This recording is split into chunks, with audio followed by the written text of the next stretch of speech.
Hi everyone, I'm Phil Liggett and welcome to Liege in Belgium. And this morning all of Belgium is preparing for the 77th Classic Liege Bastogne Liege. You know, this is the oldest World Cup Classic on the calendar. It's one of the oldest classics indeed that has ever been. And the race today is over 260 plus kilometres. It's a long way. It's the longest out and home course I think that there's left in the world of cycling. I can't think of a single name apart from Sean Kelly, who's recovering from his crash in Paris-Nice and racing down in Spain today, who's missing from this list of riders. It is a most impressionable list. Gianni Bugno, the World Cup holder, is back in racing now after illness. And alongside him, men that we will expect to see in the Tour de France, like Pedro Delgado, Miguel Indurain, Marino Lajarreta, three top Spanish riders. Why are the climbers here? Because this race in Belgium is full of hills. There are 10 climbs. And on the 10 climbs, there are two new ones, one of them taking the riders over the highest point in Belgium. They say it really is very, very hard indeed. Coming towards the end of the race, there are two vicious little brutes called the Côte de la Redoute and the Côte des Forges. And the strong men who come to this point at the head of the pack can expect to lead out towards the finish down here in Liège. The riders themselves always want to do well in this classic because the man who wins it is usually one of the best riders in the world. Eddy Merckx, for example, has won this race on 5 previous occasions. That's why he's one of the great legends of world cycling. We can expect too another good performance from the Motorola team after Steve Bauer's fighting performance in Paris-Roubaix, where he finished 4th. Maybe he'll be up in the action too, or maybe he'll have to give his place to Phil Anderson, the Australian, who has ridden well in this classic before.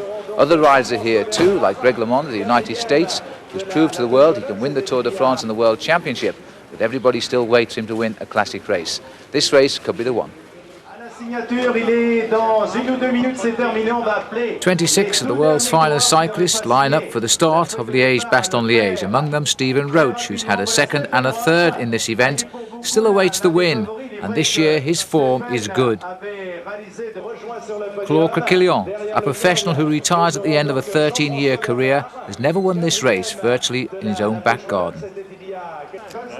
Claudio Chiappucci, this year winner of Milan-San Remo, last year's 2nd in the Tour de France. On a cold and chilly day, although the sun is out at the moment, snow is forecast as the field rolls away. The race distance 267 kilometres, and we can now join the action out on the course.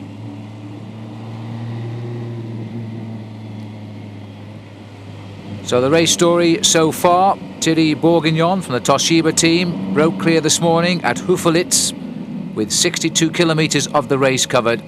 So Thierry Bourguignon anticipating a long breakaway today, but he's been picked up now. We're 79 kilometres from the finish and we are in the town of Stavelot. And these graphics indicating the steepness of the next hill to come up. This is the Côte de Haute-Levée.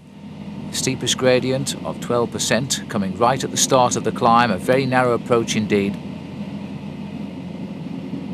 Well, Bourguignon had a lead of 7 minutes at one stage today, but he was picked up. His legs just cracked up in the end. The small group got to him first, but I must say that the main field very tenacious today. They've also been racing through some quite heavy sleet and some very cold rain. This is Benny van Brabant here from the SEFP team. It's a local professional team, and Van Brabant riding very strongly here at the front. This is the climb of the Côte de Haute-Levée. 193 kilometres covered when they go over the top of this climb. It's still the best part of an hour and 3/4 of racing to come.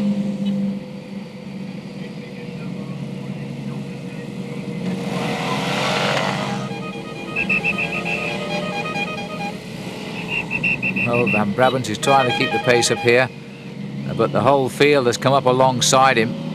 And that on the far left looks like Claudio Coquillon, who's trying to move to the front. He's been playing an active role, but so far all of the heads of state in this race have been wandering around the big bunch together, and they're quite content at this stage to let Van Brabant set the pace.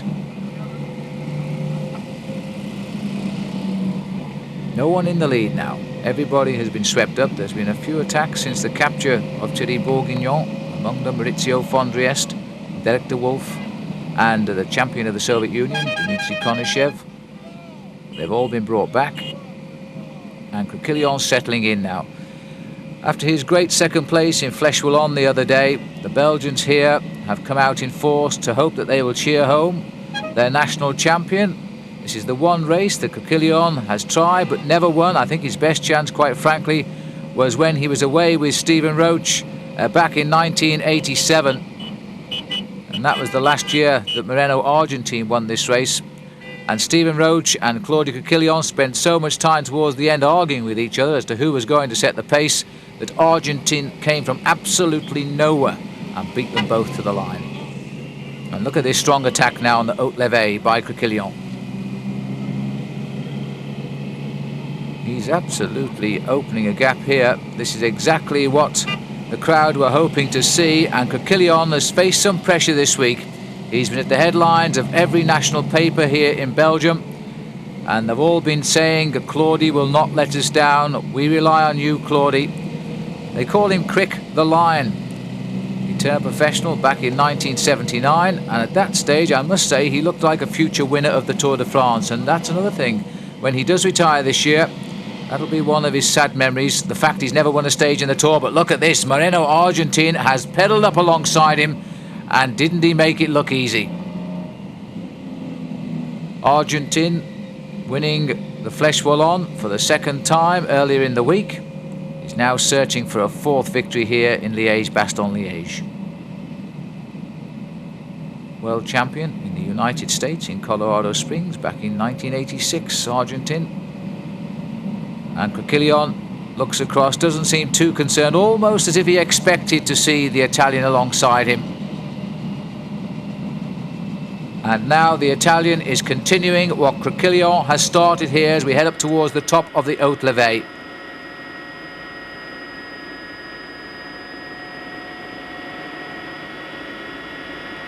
The Ardennes. And on the back of the field here, Eric van Lancker, last year's winner, has done a good ride to join this league group, which was started by Claudio Coquillion and Moreno Argentine. And this group has now developed into quite a breakaway. 10 riders here. Here's a list of them. Apart from Van Lancker, you've got Raul Alcala. There he is.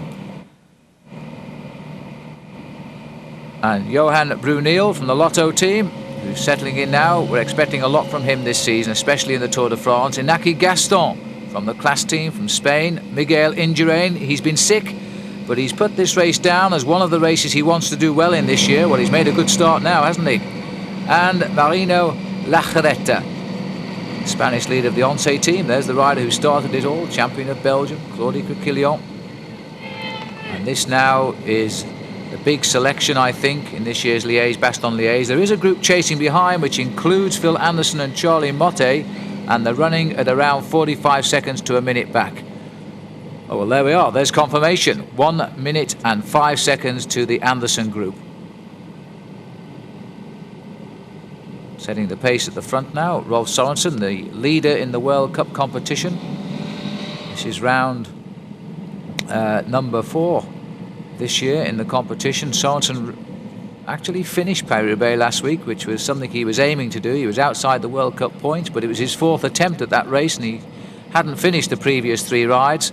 54 kilometres to go from the finish. We're entering Stoumont here. And this breakaway has come together after the climb of the Haute Levée. And the climbers beginning to enjoy themselves. Lajareta, Alcala.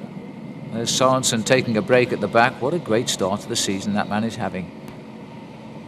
The Danish rider, having finished 2nd in Milan-San Remo, 3rd in the Tour de Flanders, and then didn't score in Paris-Roubaix last week, but now he's in the big breakaway here in Liege Bastogne Liege.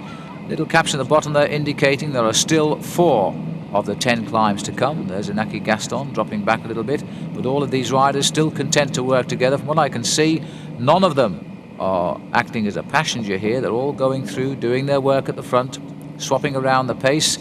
And news that Konishev, the champion of the Soviet Union, is still trying to catch up with this league group. Well, it won't be too long now before we head down to the next climb on the itinerary, which will be the Côte de l'Ours. Roche wearing number 51, perhaps the most famous number in professional cycling. It's the number that's been worn by more winners of the Tour de France than any other number. And Marino Lajarreta thinking of a good crack at the Tour of Spain this year, when he hopes once more to go for the big triple, the Tour of Spain, the Tour of Italy and the Tour de France. Rides for the Spanish ONCE team, which by the way is a national institution for the blind in Spain, and it's the 7th biggest corporation in that country. And by the way, the masseur too on the ONCE team is also blind. Johan Bruneel, the rider who rode so well in the Tour de France last year, and is developing, despite his size, into a very, very good mountain climber. Just 5 kilometers to go now before we start the climb of the Lorsa. And that will take us up to around 225 kilometers once we top over. And this is Liege Bastogne here taking his shoe covers off, so the pace is certainly hotting up. It hasn't been a great day for weather, by the way, so far. The riders, in fact, have passed through, especially down by Bastogne. They've passed through some quite heavy snow flurries. It's been very, very cold indeed. Well, we have to say we're sorry for the microwave breakup, but again, it's due to the links to the helicopter from the motorbikes, but I'm sure you'll agree the action is worth it. They crossed over the Côte de Haussier, but although it was said to be the toughest climb in Belgium, there was no action on it at all because Thierry Bourguignon had control there, leading by the best part of 7 minutes. He's back in the field now. It seems as though the field had a great deal of respect for one another today.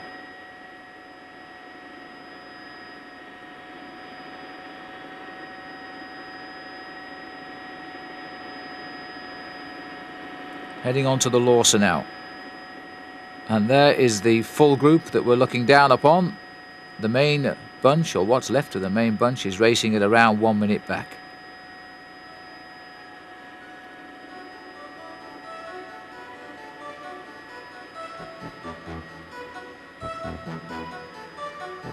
Early spring in the Ardennes. The weather down in this section of Belgium is always beautiful, but you know the weather changes so quickly here in the hills. Cloud formation always affected by the dense forest areas. It is so different from the Flanders section of Belgium. And still that breakaway at 65 seconds. So although our cameras aren't dropping back to show you this chase at the moment, quite clearly it is a good one, because they're not slowing down at all in the chase. And I must say that you've got to look to this group at the front too, who don't seem to be panicking either. They're just keeping on the pressure. They know that this race will finally be decided in the last few climbs to come. Now heading up towards the village of Tognon, 51 kilometers covered to go rather. And isn't it funny in big races how the previous year's winner always seems to put in a very special effort, and that's what Van Lanker's had to do here today. He's on the far side of our picture there, riding behind Stephen Roach. Eric Van Lanker carrying the colours today of Panasonic. He had a great start to the season last year with Eddie Plankett winning the winning the Paris-Roubaix rather, in that millimetre finish from Steve Bauer, and then Van Lanker going on to win this race 1 year ago, and now he's in what appears to me to be the decision again. There's Johan Bruneel, turned professional back in 1987, didn't win a race then. Since then he's had 12 victories as a professional, and last year finished 17th in the Tour de France. Well, Claude Coquillon has made no secret about his desires to win this race, so he set himself up really as the man to knock down. While Paris-Roubaix was on television last week, Claude Coquillon was out for 5 hours on his bike training up by his home. He came back in, he watched the finish of Paris-Roubaix on television, and then he went back out behind the motorbike to continue his training. His preparation has been excellent for these two classics here in Belgium, at what they used to call, in fact, the Ardennes weekend, because they used to be on Saturday and Sunday, Flèche Wallonne and Liege Bastogne Liege. Now they're split them apart. It's a great shame that the Flèche Wallonne is not part of the World Cup series. It's suffering from the fact it's in Belgium and it's too close to this classic race. But it is equally a noted race, and Crick, who's won that one before, finished second in it the other day, and now is hoping to go one better here.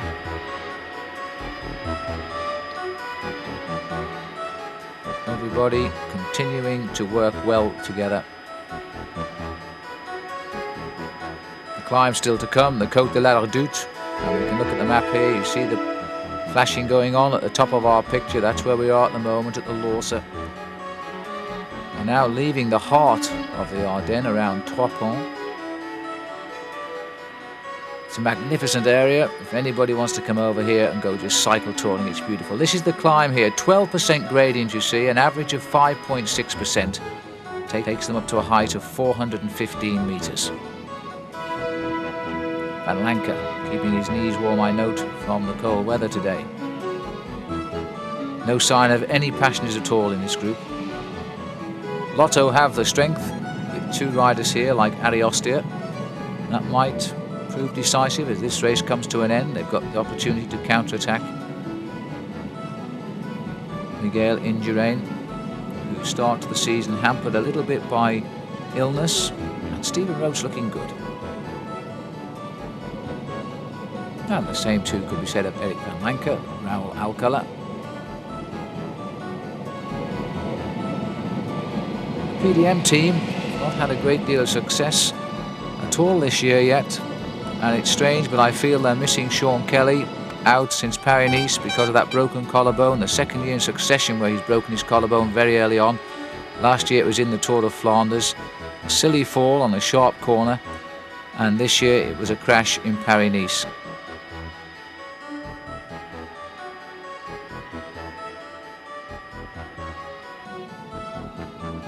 Now let's have a little bit look further down. This is the chase group here. Not surprisingly, it's the RMO riders who are having to do a lot of the work. This is Eric Carretou, former champion. And we've got the Brazilian rider here too, trying to do a little bit of work.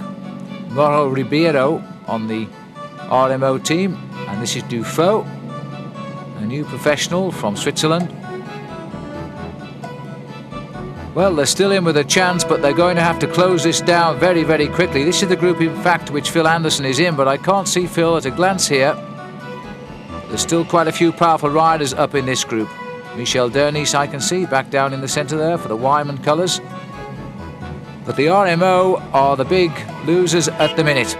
They haven't got a man in that breakaway, and it's all down to them to chase it down. Some help from Helvetia La Suisse, because they're in the same boat. The La Suisse team not quite as strong as RMO, and that there are a lot of teammates on the front too who want to keep this race nice and steady. Edwig van Hooijdonk to the right, he's missed the break as well. And number 44 pedalling along here is Rolf Goltz. Well, he's happy to keep it at this pace because his two men are right up there. Too many wanted. There's the gap. It's 1 minute to the group we're looking at the moment, 1 minute 35 back to the rest of the field. Time running out as we head down out of the valleys. We'll be on our way towards Remouchon very shortly. A very nice cafe on the corner there if you ever fancy a cup of tea when you're pedalling around the Ardennes. I don't suppose the riders will be stopping though. And a short stretch of cobblestones which will take them up onto the climb of La Redoute.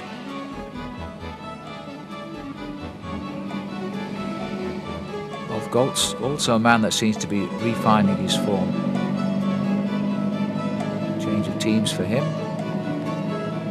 Rode with the Buckler team last year, got off to a good start with them too when he finished second in Milan San Remo, but things have changed after that. He didn't really do well all season, and he fell out with team manager Jan Ross, who left him out of the Tour de France. Now Rolf has joined the Italian team. Ariostia, there he is. And little Charlie Motte trying to keep in touch. Edwig van Hooijdonk wearing the same lucky long trousers which won him the Tour de Flanders the other week, although they weren't quite so lucky in Paris-Roubaix, but he rode well there too. And there's Anderson. So Phil Anderson hoping that this group will bring back that leading group, but there are so many star riders up there, you know. Stephen Hodge riding on the far side, the Australian. That is really a big mistake by this group. The strong men went clear using their strength. There's Maurizio Fondriest. He was extremely active early on. In fact, he countered the original breakaway by Thierry Bourguignon, and he brought Bourguignon to heel, but then fell back to the group and might well have been recovering, in fact, when Claudio Quillion started applying the pressure. Claudio Chiappucci too Finding his ears a bit cold by the look of it. Kia Pucci now, people were saying he was a lucky man last year in the Tour de France and wasn't an absolute worthy of that second place. But I feel he was. He rode an excellent race. He proved he wasn't going to give up that yellow jersey easily. Greg LeMond really had to race him for it towards the end, although in the end it became something of a formality. But this year, the win in Milan-San Remo, well, that's confirmed him now as a top cyclist. He also won, by the way, his first ever stage race this year, which sounds strange, doesn't it, when you've just finished second in the Tour de France. He's never actually won a stage race until this season. So his season going well, and they're slowly pulling them back to 38 seconds now. A lot of work being done here. This is Yvon Madio, brother of Marc, who last week won Paris-Roubaix. Sweeping along the road. Let's see what's going on a bit further down. Let's see where the leaders are. Still a lot of daylight between the two bunches. The oldest classic, and the roads are a lot nicer than they must have been in 1894 when Leon Hua was the winner from Belgium.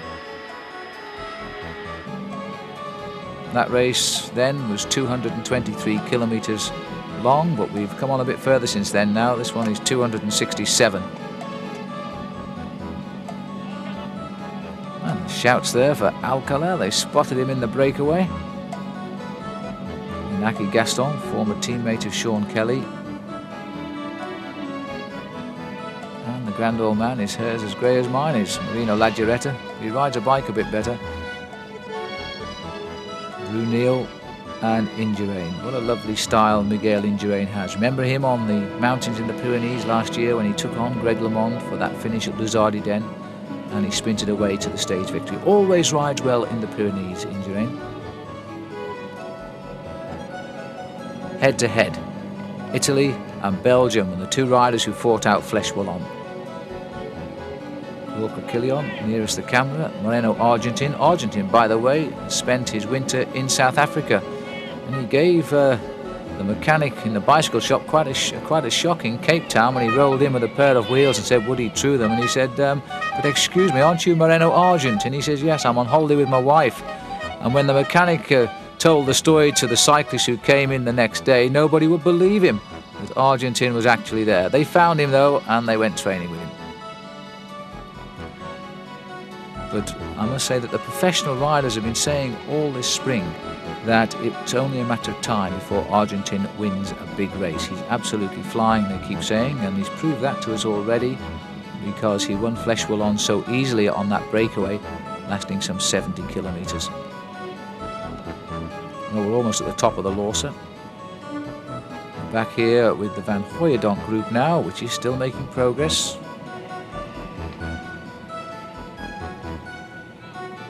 There's Derek de Wolf, warning of somebody on the inside, and the pace being set all of the time here by Yvon Madio, trying desperately to get Charlie Motte back into the action.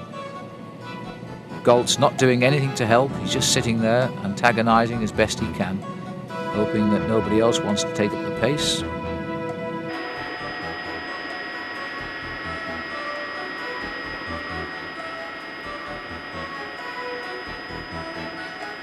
What a lonely race Liege Bastogne Liege is. Nobody ever gets the chance to say a few words to one another. You're no sooner over one of these hills. It's coming down, 29 seconds and 1:30 back to the main field. You're no sooner over one hill, you have a short descent and you're on to the next one. The only consolation is one or two of the real steep ones over the years have been taken out because they're on roads too narrow now for modern day cycling. Because not only do you have to think of the increased field size, 200 starters allowed in races of this quality these days, but there's also the following cars who demand the right to get to their riders, and it's absolutely impossible on some of the roads of yesteryear. The first Liege Bastogne Liege, by the way, didn't start in Liege at all. It started in Spa, where the Flèche Wallonne starts from these days. It was Spa-Bastogne Spa. It seems to have found now a permanent home at Liège. It's been to Liege Bastogne Verviers as well in the past. Bit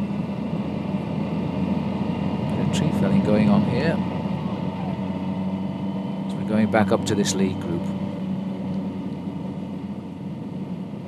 And there's a counter-attack coming from the field. They're feeling that they might well be in touch with the leaders now. Goltz is still hanging on in there in third place, but it's Charlie Motte who's got to the front and wants to try and finish this off and contact the leaders. Dirk de Wolf sitting behind him, then Rolf Goltz. And that's Sammy Morel's in fourth place, the other Lotto rider. Sammy Morel's had a couple of wins this year already.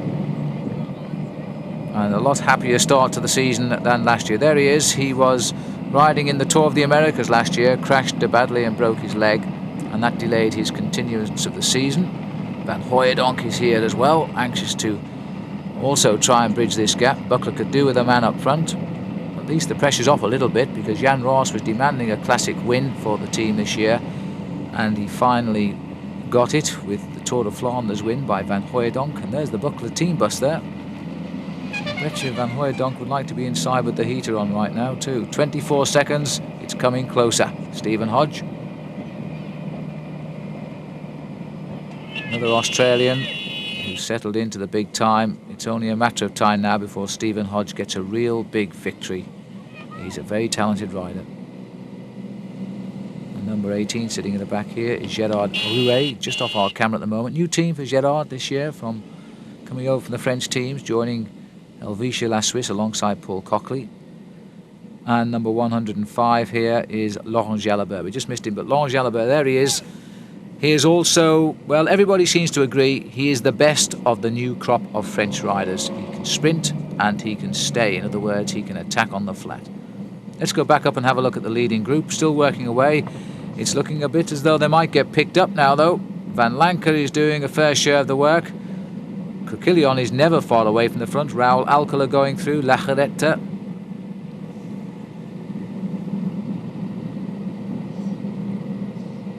And Rolf Sorensen. This is the break that the Ariostoia boys wanted. They've got both of their riders in it. Lotto have got 2 riders in, so there's 2 big teams. They will not be doing anything behind in that chase group. And it's a breakaway that came away by the use of sheer force, because once Coquillon had attacked, it was only those who spotted it, could grit their teeth and get across quickly, have made it so far. Because it gained a minute very rapidly indeed. They haven't panicked, but having said that, now we've got a split forming here. We're heading down towards Remouchon. And there's a little split formed. Lageretta having to accelerate to get on the back of the line. Brunel slipping it up a gear now as the pace goes up to over 60 kilometres an hour. And our motorcyclist choosing the wrong line here. The rider's coming right over on him. So we may not get to know. And the gap is opening a little bit, look. 35 seconds now. So they've allowed it to come almost up to them, and somebody has started an attack at the front.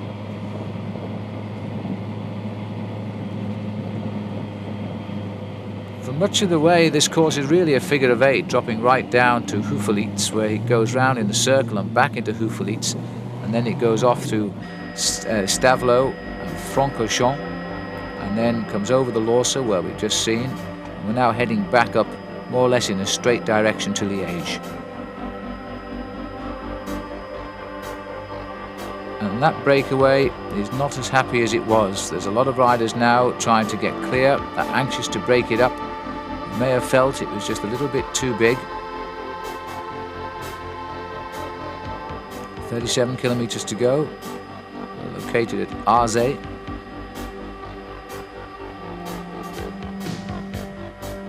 What it has managed to do, whoever put that attack in, has knocked up about 10 seconds in the game, and that might well serve to demoralise the chase behind.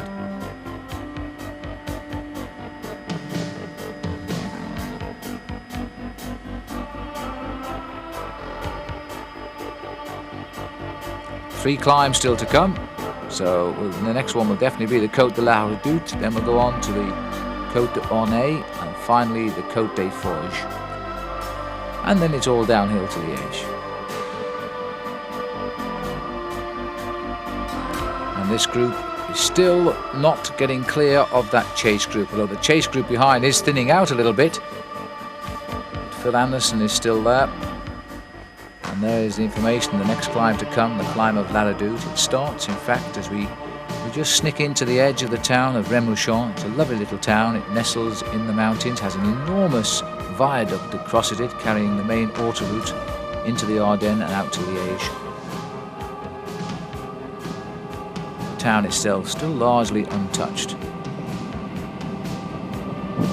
Miguel Indurain there, turned professional back in 1985 after he won the Amateur National Championship of Spain a couple of years before that.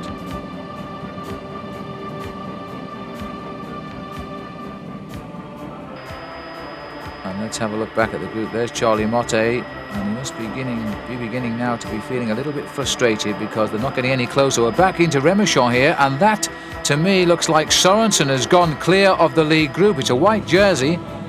It must be the one worn by the World Cup leader, Rolf Sorensen. So Sorensen has decided he wants to get a good look at La Redoute before anybody else, because there's Indurain looking across and wants some help. There's a reaction coming from the breakaway. Well, this is a perfect tactic now, because he's giving Moreno Argentin the chance to follow behind, and the others are bound to chase him. And that is going to soften them up for the climb of La Redoute. It's a brute of a climb. There's a massive crowd on there, by the way. They say that the motor car is actually stopping on the autoroute to look across, which obviously is a dangerous practice, but it's not uncommon in Belgium when there's a big classic race going close by. And there's Sorensen. He's sat up and he's watching who did all the work to get him, and it was Claude Quillion who caught him up. He's certainly feeling frisky this season, Rolf Sorensen. General regroupment then of the main field here. Well, the leading group anyway. So Rolf's father Jens waiting at the finishing line. He rode in the Olympic Games in 1960, by the way, Jens. And as I say, he's on crutches at the finish, waiting to see the arrival of his son. There he is. And Sorensen's ambition, had always been his ambition, is to be the world's #1 rider. Well, this year, he's certainly taken a giant stride forward, and there was a hint of it coming last year too, because he won Paris Tours last year and the Sicilian Week.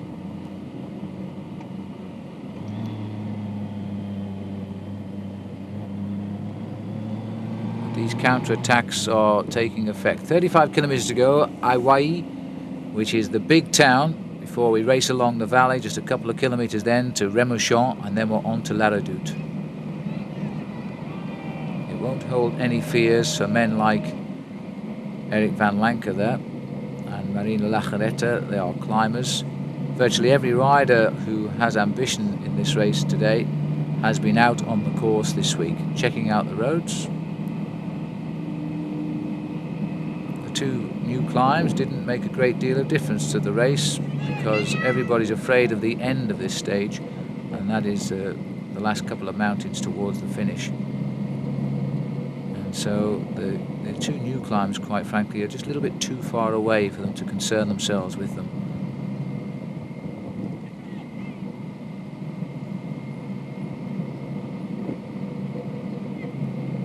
Just settling in, keeping the tempo going.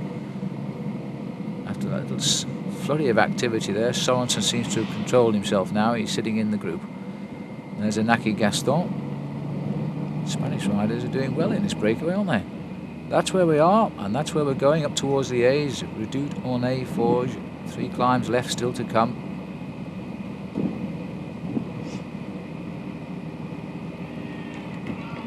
We're now on our way out of Hawaii, and we're on that road which takes us now down to Remouchon. And the breakaway group has fallen back a little bit. 55 seconds is what it is, so they're just about into the town centre of Hawaii at the moment. But we'll be making a left turn very shortly and bouncing over a stretch of cobblestones. Yesterday, which was a Saturday, there was a local town race here in Remouchon, and the start and finish line was on the cobblestones. Well, at least the riders here are only going to have to ride across them before they go around the back streets and climb La Redoute. It's a very narrow approach to La Redoute, but there's no other way to get onto it. And so that's the way you've got to go. Quillion knows these roads so well. He's one of the few Walloons to become a top cyclist. He's lived and trained in the area for most of his life. Although he lives now over by the wall of Gerardsbergen.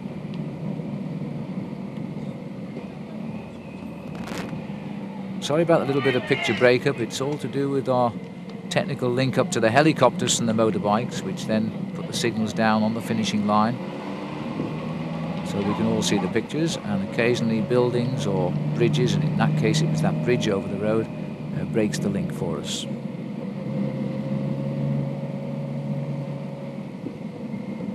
Well, to look at these riders' faces, they all seem to be quite happy. They're certainly giving nothing away. Liege Bastogne there, riding this race for the last time. He must feel quite sad about that, but he has been a great cyclist. He's also a very nice person to know. He's a good friend of Sean Kelly's. There was a rumour once that they would ride on the same team, but it's never worked out. And he never seems to have a shave the day he rides. Some of the riders are superstitious about that. He always has this sort of grey shadow. Makes him look more aggressive. That must be it. But he had a lovely season last year, Liege Bastogne, riding one of his best tours de France for some years anyway. Winning the national championship of Belgium and finishing 9th in the Tour, and this year he's made absolutely certain he's got the form to go out on a high note.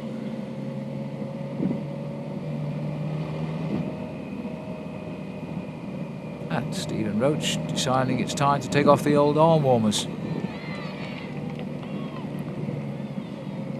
Well, Roach was out here on the course on Friday with his teammate Laurent Pillon. They both went over La Redoute together. Laurent Pillon, new professional, which Stephen has taken with him on the Belgian Tonton Tapis team this year. There's the World Cup situation as we come to this race. Rolf Sorensen with 42 points. Marc Madiot, especially after his victory in Paris-Roubaix last week, in 2nd place. Edwin van Hooijdonk, he won the Tour of Flanders, his 3rd. Carlo Boemens of Belgium riding very, very well this year in 4th place. And Franco Ballerini is up into 5th place. That's the World Cup standings.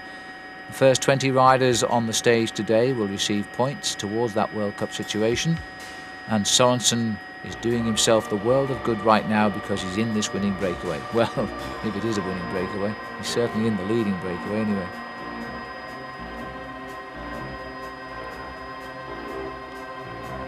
And it looks to me as though Sorensen is going again at the front here, or is that still Roach out front? But whoever it is has gone clear as we come into Remouchon. Well, if the riders turn right instead of left, they'll go back to a town they passed through a couple of hours ago called Trois Ponts. Well, I guess they'll go left this time and head back now towards Liège via probably the most feared climb of them all, the La Redoute. And this, in fact, is Rolf Sorensen who's gone clear here. This is the 2nd time that Rolf has attacked, as we will now head down towards the left turn and a short stretch of cobblestones to take us up towards the climb. Sorensen clearly deciding that it's his job now to soften this breakaway up in favour of Moreno Argentin, his team leader. This is the stretch of roads that will take us down to the cobbles. In fact, we're on them already.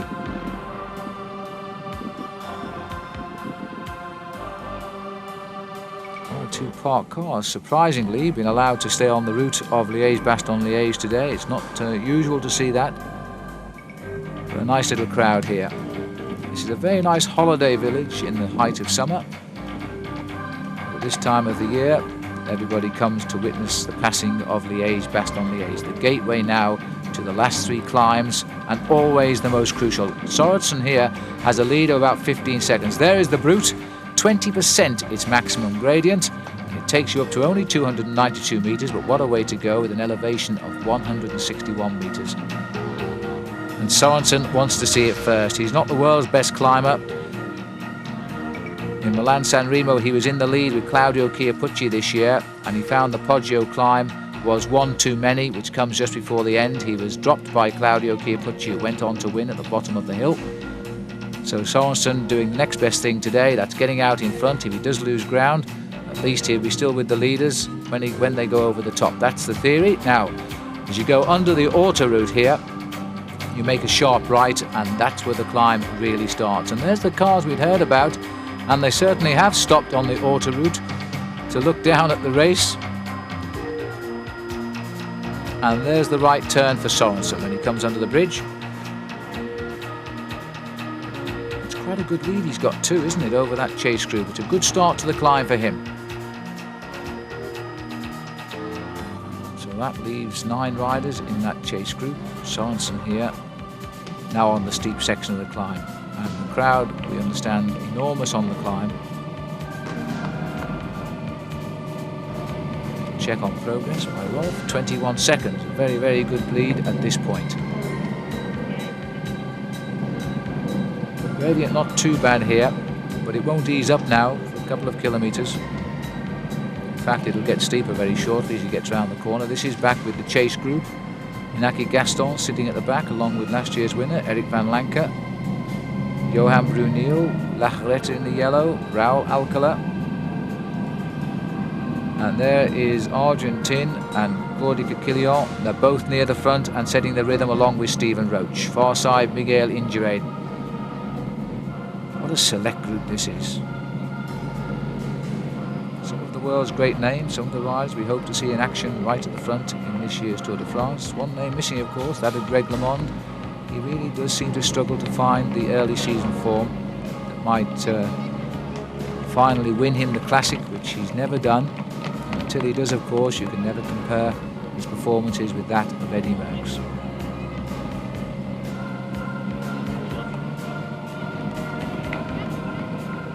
Well, this climb is so narrow that there's no cars allowed to be brought up it by the public. So these people here have had to walk right down from the village where we saw Sorensen coming over those cobblestones. It's a fair old walk. Get some idea too of the height now, because way in the distance you can see the viaduct I was telling you about, which runs over the back of Remouchon. And that group riding very, very compactly indeed. And there's the crowd. Sorensen now getting up towards the top of the climb. It levels out a little bit. He's on the steep section there, but it levels out a little bit, then kicks again before he'll finally go under the finish banner at the top of the climb. That's the finish of the climb, by the way, not the race. There's the indication on the right of our screen at 20% gradient, or if you're English like I am, that makes it a climb of 1 in 5. And this is Argentin and Coquillon now. It's interesting to see that Argentin himself is setting the pace in pursuit of his own teammate. Now, I suspect this was the plan for Sorensen to go away and Argentin to use his strength to counter the move. And it looks as though Coquillon is going with him.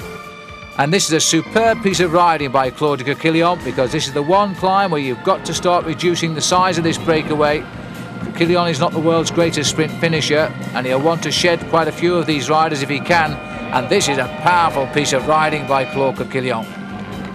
Sorensen still clear by about 20 seconds. Coquillon towing along now. The one man he doesn't want, of course, Moreno Argentin. And this is going to put both Ariosto riders up front. And along with Claude Coquillon, somebody else is trying to get across the gap there as well. Champion of Belgium really rising to the occasion today. He's saying his farewell to the Ardennes in the best possible manner. And this is further up. This is Rolf Sorensen in the lead. Still wondering why they haven't caught him yet. He's just kept the tempo going. Indurain has joined the other two. So this has split the breakaway now, completely in fact. 4 of the riders have gone forward. We've got 3 of them here. Sorensen is up ahead. This is the end of the steep part of the climb. We go round this bend and then there's a chance to settle in a little bit. Snip it up to a little higher gear. There we are, confirmation of the group chasing, Coquillon, Argentin, Indurain. And a look down the climb. There are the 4 chasers. So there are 2, there they are 2. There's 2 riders dropped off from the back of the remaining 6. Stephen Roach is in that chase group, so too is Erik van Lancker, I saw. And the crowd appreciating good, honest effort here by the 3 leaders. Just ahead there, you can see Rolf Sorensen. So they're going to catch him exactly where I would have thought he would have planned to have been caught, right on the top of the climb with the effort over. A chance to recover, because we're off to a sharp right turn down some narrow roads, very narrow roads in fact, and a short descent before we climb the Côte d'Ornay. Plenty of time to get a few deep breaths in. It's interesting to see now that these four riders have got clear. Stephen Roach will be kicking himself at missing this.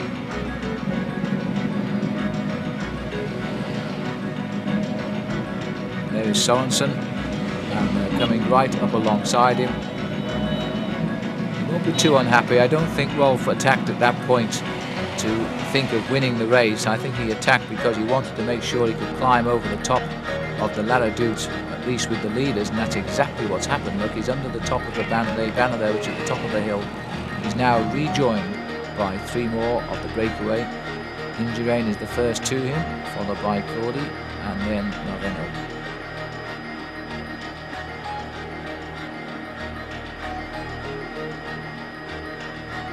And there we are, the flags of the nations: Denmark, Italy, Belgium and Spain.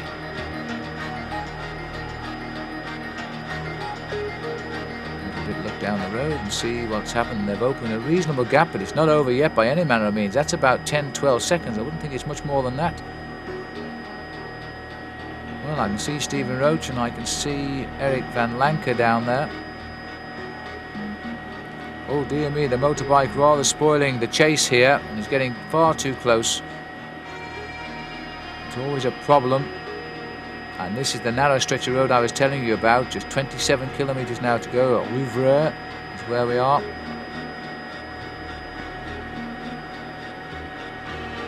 Really, there's no such place of note. There's just these couple of farmsteads, and then we're out again, back in the country, which is where the leaders are at the moment.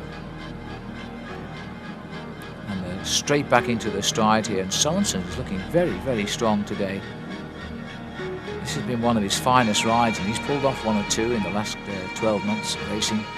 Argentine, 2 climbs still to come, luck, and 2 super climbs. Well, the Côte d'Ornay is not a great climb. It's a main road climb, but time is running out for Coquillon. He really will need to be away before the finish, I feel. Otherwise, the advantage is bound to swing across to Argentine, or even Sorensen if he gets his chance. And let's not forget Indurain. I think he'll have to attack too. It was his teammate last year who attacked on the Côte des Forges, Pedro Delgado. He got away too, but they brought him back before the finish.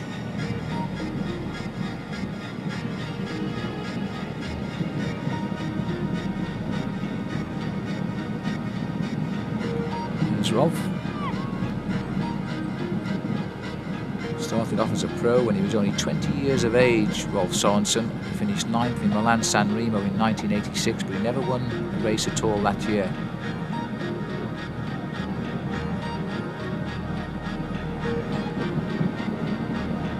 Stephen Roach, Marina Laggeretta here, so this is the chase group now. Laggeretta, Roach, Van Lanker. And look, they're nearly on. They're very, very close indeed now. And Roach is driving the train here. There could be a regroupment here of at least 4 of them.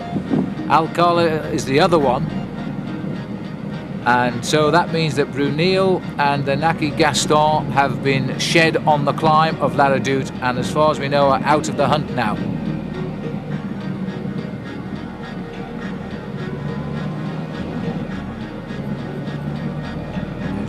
It's a very sharp right-hand bend, this one.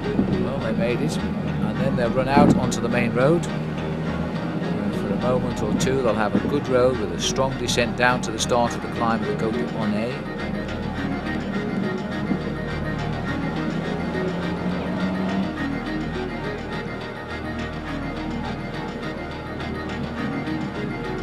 So Alcala showing us he's got some good form, so too Stephen Roach. Van Lanker putting up a determined defence of his championship, which he won in Liège last year.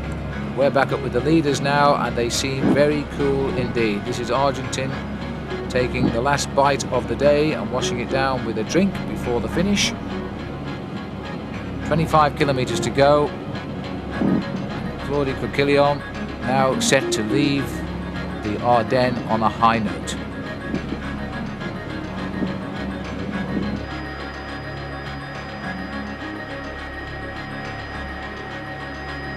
This has been a very, very good race, Liege Bastogne Liege. You can't fool the hills, and you've got to have the strength if you want to take part at the front of the race. There's the chase group, and there's the official gap of 15 seconds. So close. They're obviously both riding in 2 groups of 4 at virtually the same speed. Roach is doing a lot of work down there, so too is Van Lanker.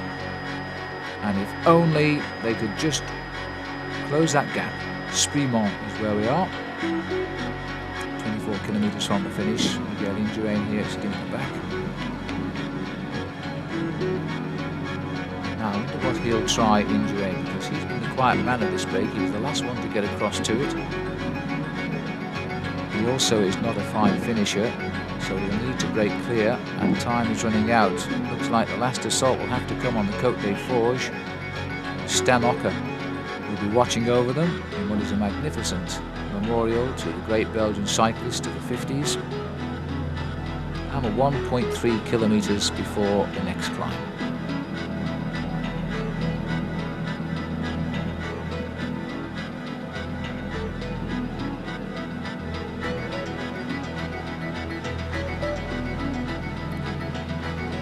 Indurain was supposedly to be the man of the early season until he took ill. Pedro Delgado, team leader, wanting a quiet start to the season. Hopefully so he can have a more serious crack at the Tour de France. Of course, he always upsets the Spanish people when he doesn't ride his native Tour of Spain, which he's not going to do this year. There's the next climb, takes us up to 280 metres. It's a main road climb, we're on it now. Very, very wide road. And it is perfectly straight, so you can always see the top. And look at this, Coquillon setting the pace and keeping that rhythm going. He's been a marvellous mountain climber over the years. When he came to the Tour de France, for a while he was rivaling the other climber from the Belgian countryside, Lucien Van Impe, 6 times winner of the King of the Mountains in the Tour de France.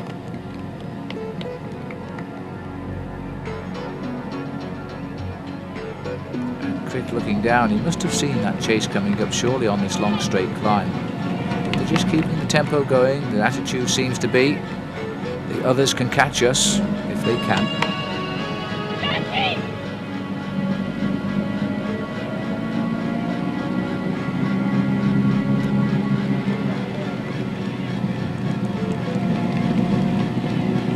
Argentin setting the pace again, so and Crick is going to launch an attack. He's gone late on the climb, but Sorensen and Argentin are both straight onto him.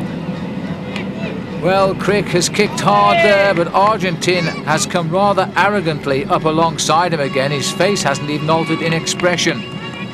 Now that's the sort of thing that Eddie Merckx would have done, I have to say. He would have just come up on his rivals like that and said, "Are you serious?" And that's the way Argentin has countered that move, and Crick keeping the rhythm on, but he has been countered by Argentin and the other 2. Sorensen was watching very alertly as well, because he went almost at the same time as Crick did. And so they resume the rhythm of working it out together once more. Sorensen following now the wheel of his team captain. Sooner or later they're going to have to make a decision here to see which one might be thinking of the victory, because there isn't much time left.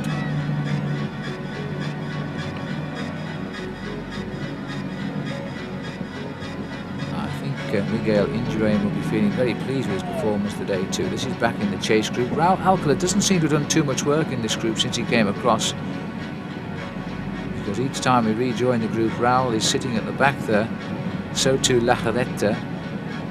These 2 at the front seem to be doing most of the work.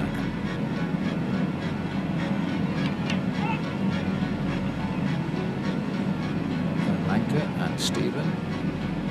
It's 13 seconds. It's been an awful lot of work just to nip off 2 seconds, hasn't it? Lajaretta going through now also. It's still possible because they're over the top of the Aunay. We have a little bit of a drop, then we'll swing right and a steady little drag, and then we'll start the last climb, which is the Côte des Forges. It is not a nice climb. It is another main road climb, by the way, but the nice thing is the riders know it's the last one of the 10. It's 2.1 kilometers long, by the way, and it takes us up to the 253 kilometers point, which will mean once at the top, 14 kilometers remain, and there's the gap. You can see them and they can't reach them.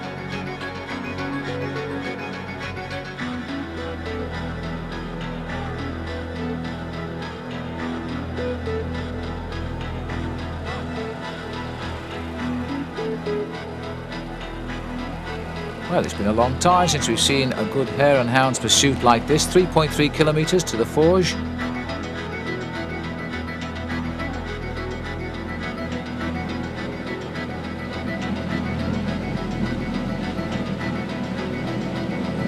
And still Coquillon will not give up here. He's trying desperately now, and he must be having to think exactly how he's going to outmaneuver this lot. 15 seconds. They've lost the 2 seconds they gained. 1 minute 38 back to the Motte Anderson group. So they're out of it now, I'm afraid. That's been a good chase too, because they've never conceded to this breakaway at all. The pressure's quite clearly stayed on. I don't know how many's left back in that group, but I would think there must be a lot of riders now shed out of it. There's the sharp right-hand turn, which will take the riders on Little Link Road across to the parallel main road, which will carry the race up the Côte des Forges. The Côte des Forges, by the way, is a very early climb in the Flèche Wallonne. It comes after just a few kilometres, and therefore it doesn't really feature in that race at all. But in this race, it's the very last climb, and it always features. Stephen Roche determined to try and finish this off. He's doing a lot of work in this breakaway. 19 kilometres to go to the finish now. Dolenbreu is the town we're passing through, or the housing area at least. There's Van Lancker, who seems willing to, and La Galette is working much better now as well.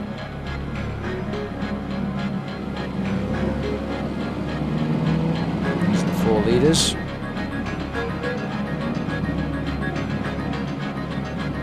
Each one of them are willing to keep up the pace. There's nobody actually shirking his duty here in this breakaway. It's quite clearly the 4 strong men have established at the front. It's a question of whether they can hold off that determined effort from Roche and co.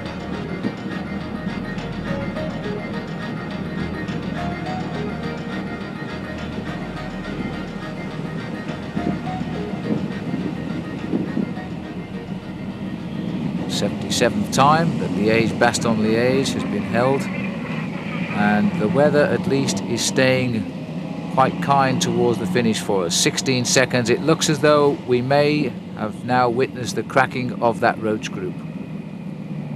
They came very close, so close they must have felt they could reach out, because 13 seconds on a climb like Ornay was not far at all. But now it's dropped back to 16 seconds and they're on the flat roads. They're also out of sight here for a while, and that makes it even harder. The Côte des Forges will give us all of the answers, because if this group is still clear by 15 seconds at the top of the Forge, then I'm sure it will fight out the finish.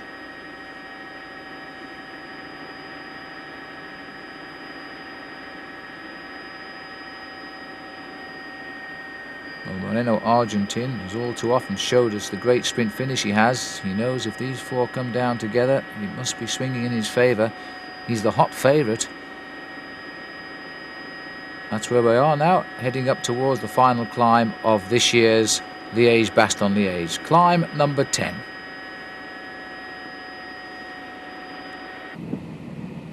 And the PDM team manager, Jan Gispers, up alongside Raoul Alcala.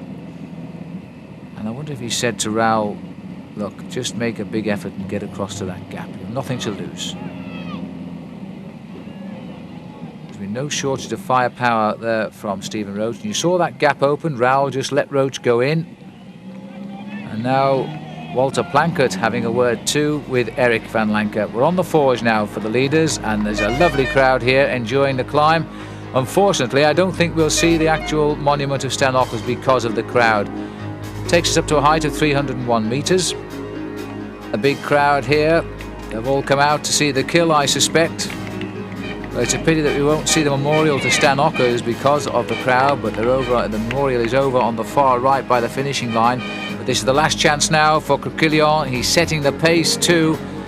But he must know that setting the pace is going to be all that Argentin wants. He'll sit around there behind him. In fact, he's riding alongside him as if to discourage any thought of attack.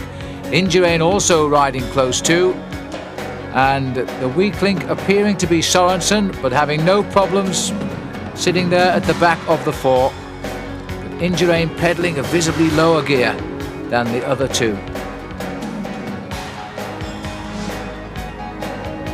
Well, this is one of the sharp bends here as they start the climb up towards the summit now. It's about 1 kilometre from the top here. So no sign of an attack coming. So it looks as though Coquillon has felt obliged to allow this race to come down to a sprint finish.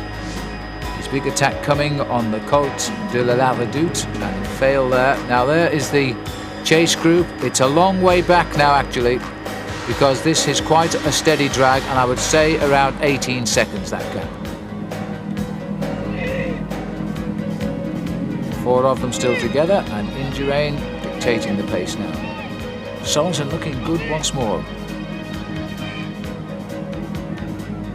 This has been one of Ralph's best rides, I would say. Well, Rolf Sorensen's best ride I've seen. He's riding with such great confidence after that wonderful finish to the season last year.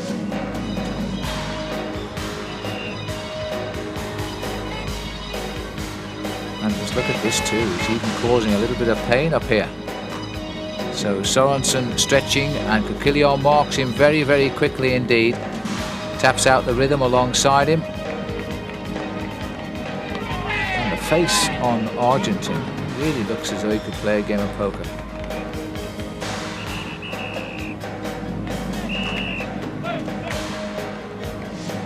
And another big crowd. Well, it wasn't possible for this crowd to transfer from La Redoute. That so often happens in Paris-Roubaix, where the crowd see the race go by and race across little tracks to find another section where the race is. But you can't do that so easily here at this stage of the race. So this has been an excellent day for the public watching the race. It's a tremendous atmosphere in Belgium, cycle racing as popular as ever. Although the crowd always bemoaning the fact that they can't find a replacement for Eddy Merckx. There was a period of some 8 or 9 years when Eddy Merckx was winning everything that they really did enjoy following the sport. And these 4 riders almost at the top now. The gap, if anything, has slightly widened behind.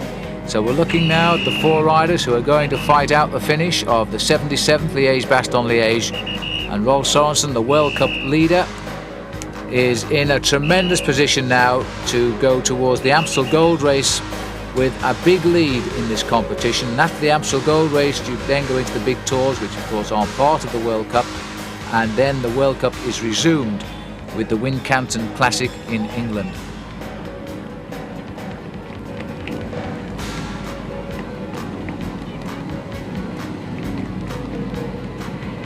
So Coquillon continues to look over his shoulder. Sign of a man who now feels he's going to have to take on these riders in the sprint, and let's hope he feels inspired. He's got all the reason to do well. The last time he'll come over the Côte des Forges in anger. Liege Coquillon retiring at the end of this year after 13 years as a professional. He'll be missed in the big peloton, just like Sean Kelly will, his mate, when he retires shortly. Over the top of the Côte des Forges, and look to me there as though Rolf Sorensen was feeling quite pleased about that.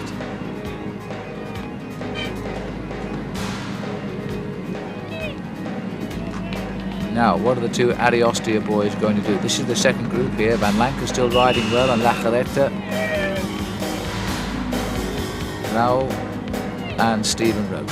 14 kilometres, both Fay for the chase, which is also on the top of the Côte now. Well, Van Lancker must feel a little bit frustrated. He hasn't actually been able to have a shot at winning this race again. He was right in the lead group. He paid the price on the climb of the La Redoute. These riders just couldn't raise their effort to the sprinting powers that those other 2 went up at it. And didn't they go up it too, Argentin and Liege Coquillon? But they recovered and then just couldn't quite find the extra energy needed to close down the gap. The final drink for Coquillon, the champion of Belgium, who's flown the flag today extremely well.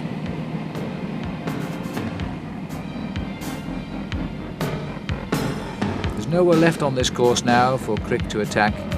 He's going to have to go down to the finish because Argentine will mark him for sure. And there must be some concern about Miguel Indurain. The riders in this breakaway will have been constantly trying to test one another, so I presume that each rider knows the strength of the other at this point in the race. The question is just what has Miguel Indurain got? He put 2 races down on his programme this year that he wanted to ride well in, Milan-San Remo and the Liege Bastogne Liege. He couldn't ride well in Milan-San Remo, he wasn't feeling at all well, but now he's come to Liege Bastogne Liege here and he's put in a great ride. He's read all of the moves correctly. This breakaway forming, don't forget, a long time ago now, back on the Haute Levée.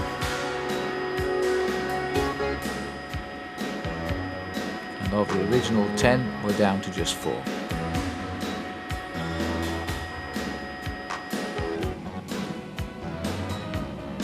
And somebody's gone from the group, and I think it's Raul Alcala. Well, Raul has sat at the back, he's not been doing much work, and now he's trying to cross the gap on his own.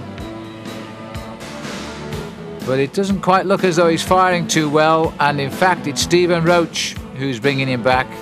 Now if only Raul had put some effort into the chase, you know, I have a feeling these 4 would have come back to the 4 out in front because they were holding them for so long. But it's all too late now.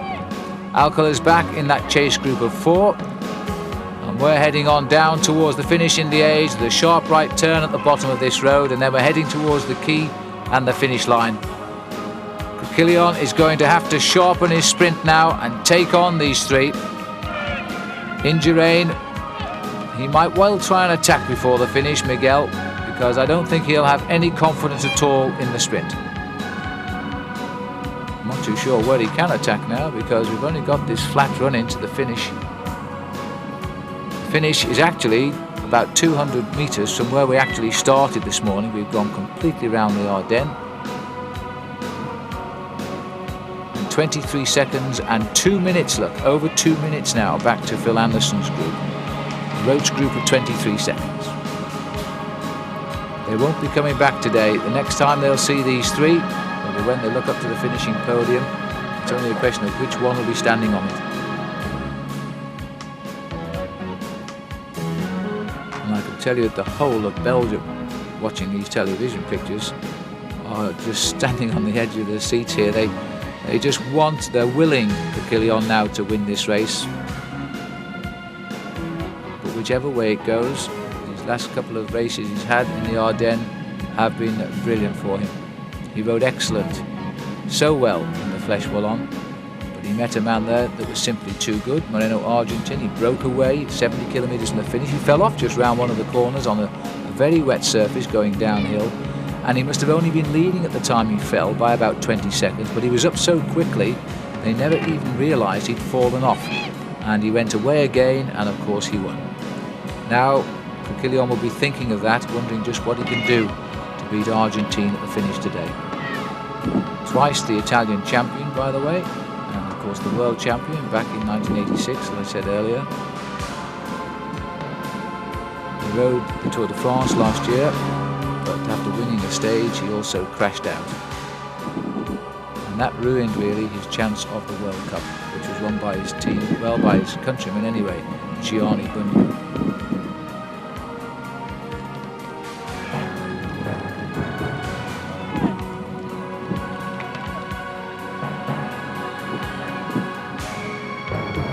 Everybody now is watching one another at the same time as trying to keep the pace respectable because they don't want that Roach group to come back.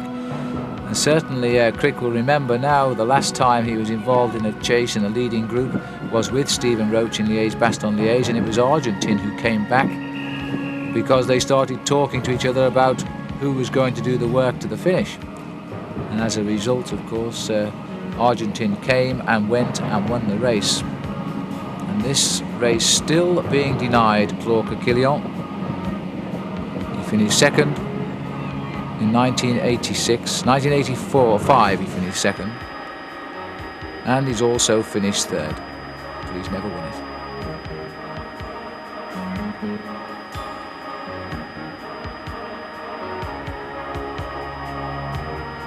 The road shortly now will end in the countryside and will be into the outskirts of Liège.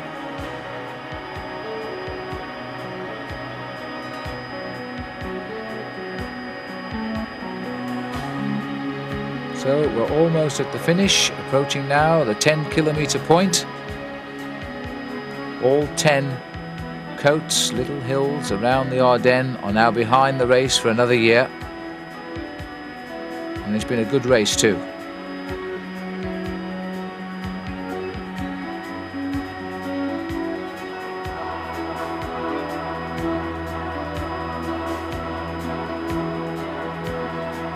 Quite a long descent this. It calls for a little bit of skill because you can get up to speeds of 90 kilometers an hour down this stretch of road. It's a good, wide, very smooth surface descent. You can turn the heavy gears, and once you're off this hill, you're going to be into the finish.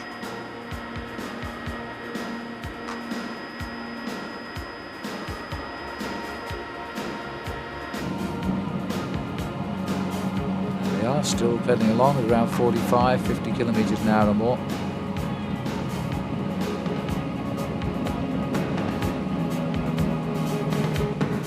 Sorensen looking very well. In fact, he's sort of saying to Coquillon, come on through, 7 kilometers to go.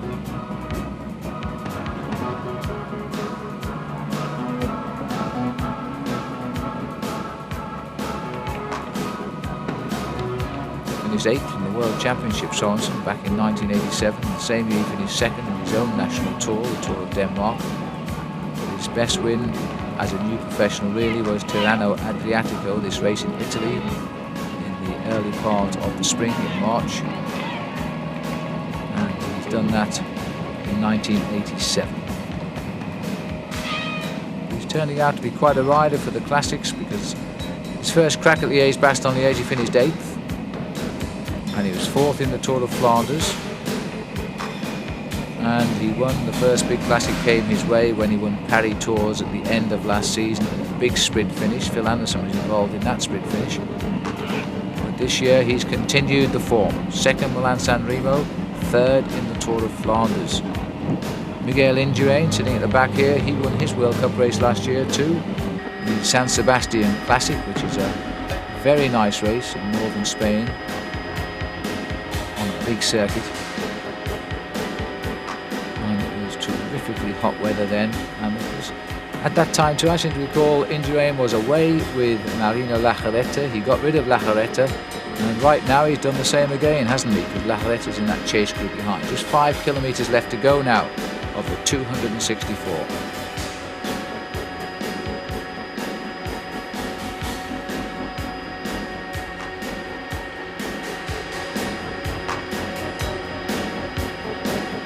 No doubt now that the elastic has snapped in that chase group. We're not seeing too much of them. Ever since Raul Alcala put in that spurt to break clear and has gone back into the group, it does look as though they've lost a little bit of their drive. I know that Stephen Roach will be quite upset about that because at least he was true to his word when he said he would be in on the decision. He was certainly there. He could have done something on that adute if he'd been in the right position. He could have been. So often happens on a narrow road, you're trapped behind a rider who allows a gap to open, and when you try to go round that rider you find it's too late. The gap has opened just a little bit too big. Sharp right hand turn now. Now we're on the run in towards the finish in Liège. Riders know it well. It's only been the last 2 years that we've come down to this finish here.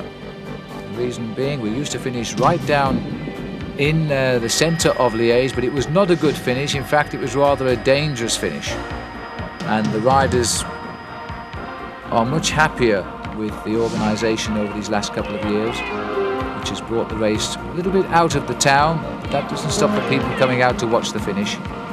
It's on the opposite bank of the River Meuse now. It's just down the road becomes the River Maas, and it goes into Holland and Maastricht, and that's the venue for next week's Amstel Gold Race, which finishes in Maastricht for the first time.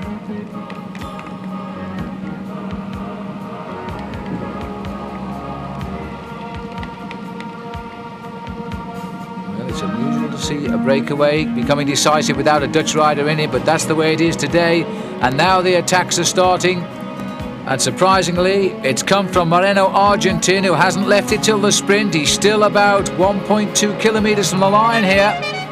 And Argentin has gone, and it is Criquillon immediately onto him. Well, that's not surprising, because Crick is marking Argentin everywhere he goes, and it looks like it's been a dummy. And now the 1-2 for the Ariostia, that's to be expected. And look at this. Well, to me, Sorensen had it there. There was no reaction from Crick at all. And Sorensen just went and sat up as soon as Indurain had his wheel.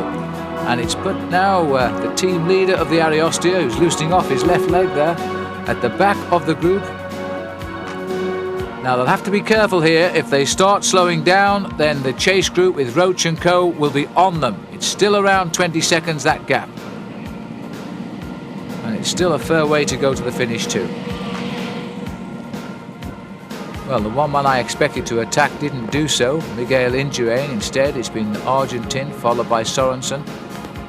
And Criquillon must feel as though the whole world is up against him right now. He doesn't know which way to look. He wants to know where Argentin is. They'll do well to keep an eye out behind them too, because the group behind is closing in. Briefly out of our sight as they go under this underpass. And then they'll be back into our sight and lining up for the finish.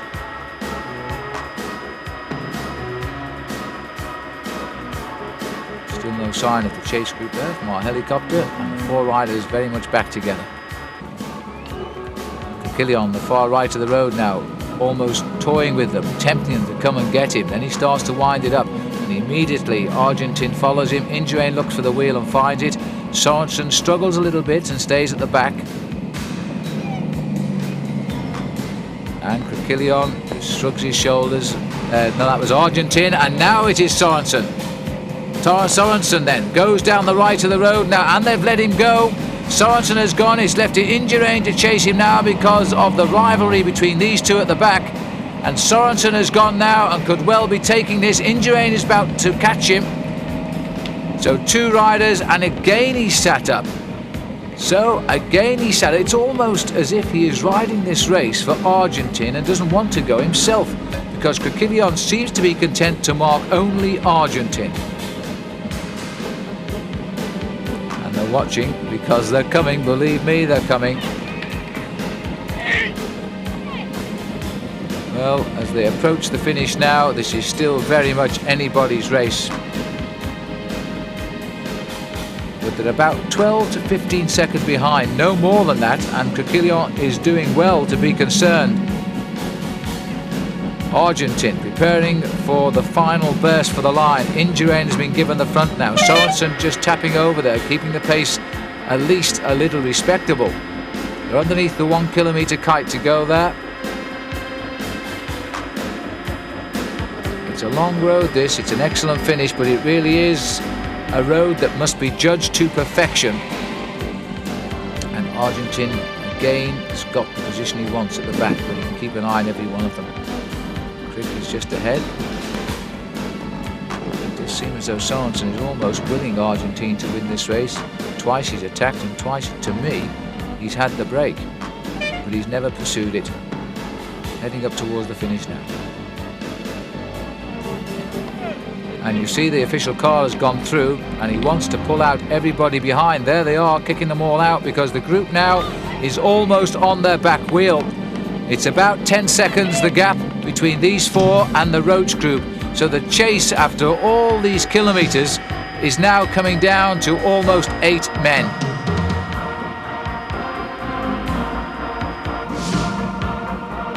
Last little climb in Liege Bastogne Liege. Van Lancker was alone when he came up that climb 1 year ago. Now he's in the group behind, because once they flick onto the road here, they'll see the finishing line. Sorensen in the lead, and it's Sorensen who's going to lead out now. Crick is going in the centre, and Argentin to our left is now giving everything he's got here. Indurain is out of it, but it looks like Argentin is going to take on Criquillon. This is an inspired sprint by Criquillon, but it's not good enough.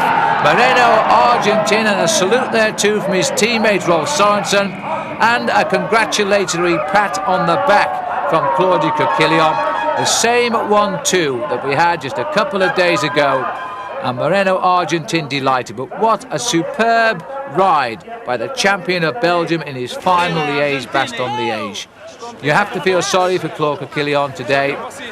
They're the two boys who did it just right. Stephen Roach is in now. 10 seconds was the final gap for Stephen Roach, and he came in 8th place. That was a terrifically hard chase just after Latitude, wasn't it? But if some of the guys had maybe believed more in their chances, maybe we would have been able to get back. Yeah. But I don't think the lads really believe we could get. Are we seeing the stars of the form of 87? I think it's. I think I finished 8th today. I think in 81, my first year pro finished 8th as well. So maybe I have another 10 years to go. Yes. The second generation of Stephen Roach. Well done. Second start. Stephen Roach, what a nice man he is. And there's Moreno Argentin, who has become one of the champions of the Ardennes over the years now. This is his 4th Liege Bastogne Liege. And Stephen Roach, well, he'll be back again later this season, I would suspect. And Argentin now joining Eddie Merckx and Stan Ockers and Ferdy Kubler as the man to do the double. Back in the hotel, Pedro Delgado, all ready to go back to Spain, and happy with the form. Phil Anderson, who was chasing just around a minute for most of the race. You know, I just didn't have the leg today, you know. You know, it's pretty that. Yeah, maybe if I had some other guys there, you know, might have been able to do it a little better. You know, I had to do a bit of work myself. So this has been a great Liege Bastogne Liege, and it has found an exceptional winner in Moreno Argentin, who finishes just ahead of Claude Coquillon and Rolf Sorensen. Disappointed now, but because we won the race, there's always a little. You always say, maybe I could have won, you know, but. The team won, that's very important, and a fellow like Argentin, which is a guy who you can trust, and he will always give it back to you in another time. Now I'm leading the World Cup, and he's going to help me when the problem is going to come. Claude Coquillon can leave the Ardennes with his head held high. 2 second places, both to the same man, and what a superman that Moreno Argentin turned out to be this year. Unbeatable was the word, and Claude Coquillon will have to think about that for the career which ends at the end of this season.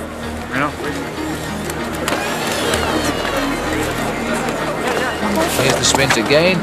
Miguel Indurain already out of it and hitting the front Moreno Argentin. Claude Coquillon really did try, but he was still half a length to the worst. Salute too from Rolf Sorensen, who keeps his lead and increases his lead in the World Cup competition. So confirmation of the result: Moreno Argentin, the 267 kilometres in 7 hours 15 minutes. Second, Claude Coquillon. Third was Rolf Sorensen.